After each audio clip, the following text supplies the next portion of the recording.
So I was born in Hiroshima, Japan.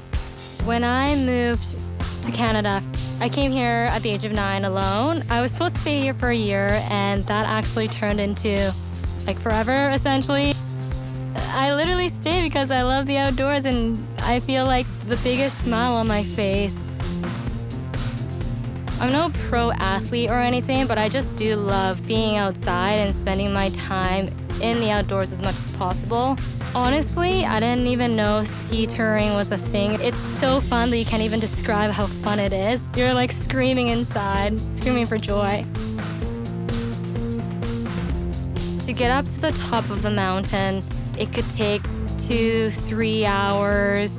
And once we get to the top, we just share the stoke all around. When my ski goes over the edge, like this adrenaline just kind of rushes through your body, and everyone's cheering you on, which gets you a little bit more stoked. And once you get your groove, you just, like, I'm finally here. Like, dang, like, I didn't think that I would be able to do this, but there's always a reward at the end. Being in the outdoors and nature has this powerful magic that could reset you.